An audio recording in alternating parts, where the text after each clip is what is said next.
এবার ধর্মীয় উগ্রবাদের বিরুদ্ধে কঠোর অবস্থান নিলেন তামিলনাড়ুর নবনির্বাচিত মুখ্যমন্ত্রী থালাপতি বিজয়।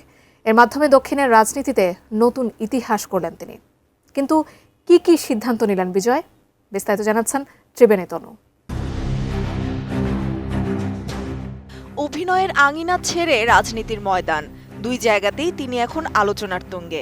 তামিলনাড়ুর নবনির্বাচিত মুখ্যমন্ত্রী জোসেফ বিজয় দায়িত্ব নিয়েই সাফ জানিয়ে দিলেন, নাগরিক অধিকার রক্ষায় কোনো আপোষ করবেন না তিনি। 12 মে সকালে এক বার্তায় কড়া হুঁশিয়ারি দিয়ে বিজয় বলেন, তার রাজ্যে কোনো ধর্মীয় বিভেদ বরদাস্ত করা হবে না।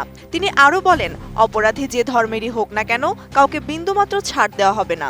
মূলত দেশটির কিছু উগ্রবাদীদের হাতে মুসলিম, খ্রিস্টান সহ অন্যান্য সংখ্যালঘুরা প্রায়শই নির্যাতনের শিকার হন। এই ঘোষণার মাধ্যমে বিজয় প্রমাণ করলেন, তার সরকার হবে সব ধর্মের মানুষের আশ্রয়স্থল। তবে শুধু সতর্কবার্তা দিয়ে ক্ষান্ত হননি 51 বছর বয়সী এই অভিনেতা ও রাজনীতিবিদ। ক্ষমতা গ্রহণের পরপরই প্রথম বড় সিদ্ধান্ত হিসেবে রাজ্য জুড়ে 717টি মদের দোকান বন্ধের নির্দেশ জারি করেছেন তিনি। মূলত মন্দির, মসজিদ, গির্জা ও শিক্ষা প্রতিষ্ঠানের কাছাকাছি থাকা এসব মদের দোকান সমাজ ও সংস্কৃতির উপর বিরূপ প্রভাব ফেলছে বলেই মনে করছেন তিনি। আমি বুঝি নির্মাণের শিল্প, সালাম স্টিল বোঝে ডিউরেবিলিটি। সালাম স্টিল, মোস্ট ডিউরেবল স্টিল। মুখ্যমন্ত্রীর নির্দেশ অনুযায়ী তামিলনাড়ু স্টেট মার্কেটিং কর্পোরেশন বা টাসম্যাক পরিচালিত এসব দোকান অবিলম্বে বন্ধ করতে হবে।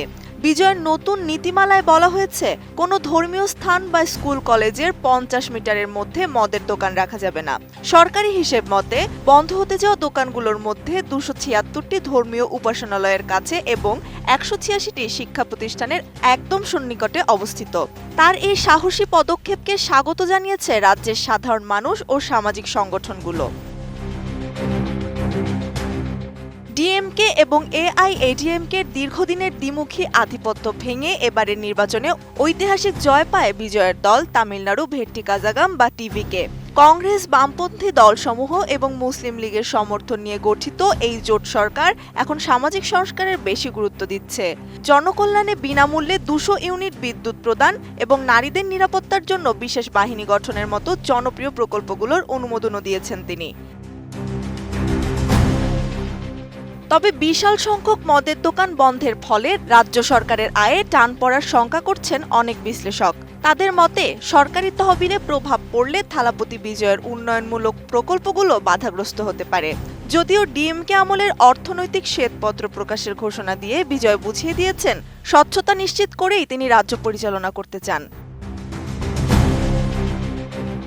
ত্রিবেণী তনু, ATN নিউজ।